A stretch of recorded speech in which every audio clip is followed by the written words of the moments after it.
আমার একটা খুবই ভালো দিক, ভালো গুণ আমি বলতে পারি যে আমার আপস অ্যান্ড ডাউনের মধ্যে আমি ভালো জিনিসটাকে পিক করে আমি সামনের ধাপটাতে মানে সামনের ধাপে এগিয়ে যেতে পারি, যেটা হয়তো অনেক মানুষ, অনেক আর্টিস্ট পারে না। So I am blessed.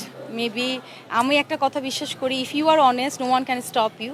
So আমার কাছে মনে হয় যে আল্লাহ আমাকে অনেক ভালোবাসেন, এই জন্য প্রতিনিয়ত কোনো কিছু প্রবলেম ফেস করলেও, কোনো কিছু নিয়ে ঝামেলায় পড়লেও আমি কোনো না কোনোভাবে আমার অনেস্টি দিয়ে, আমার লয়্যালটি দিয়ে আমি আমার নেক্সট স্টেপটাকে খুঁজে নিতে পারি। সবচেয়ে বড় প্রাপ্তি হচ্ছে নিজের সবচেয়ে কঠিন সময়টাকেও নিজের সবচেয়ে স্ট্রংগেস্ট টাইম মনে করে সেটাকে হিল করা, সেটাকে রিকভার করা, যেটা আসলে প্রতিটা মানুষের ক্ষেত্রে খুব একটা সহজ হয় না।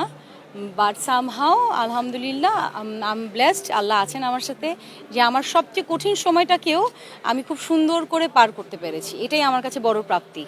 আমার মনে হয় বেটার অপরচুনিটি তো অবশ্যই দরকার।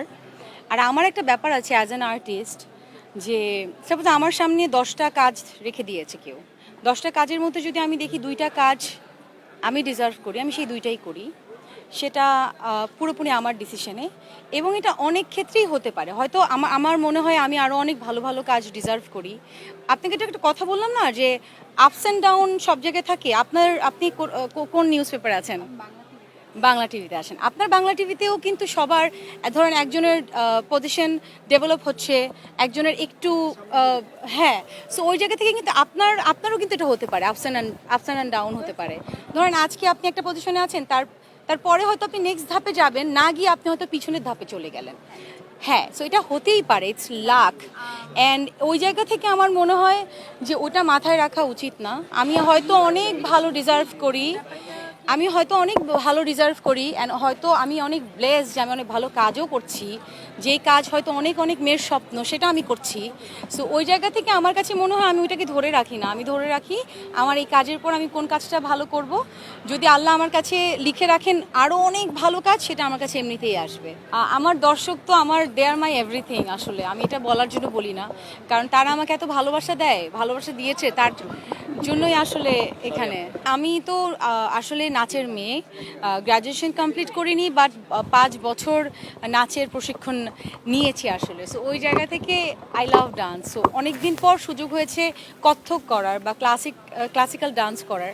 সো প্রায় 6 বছর পর ক্লাসিক্যাল ডান্স করলাম। সো এই লুকটাই হচ্ছে আমার কত্থক নাচের।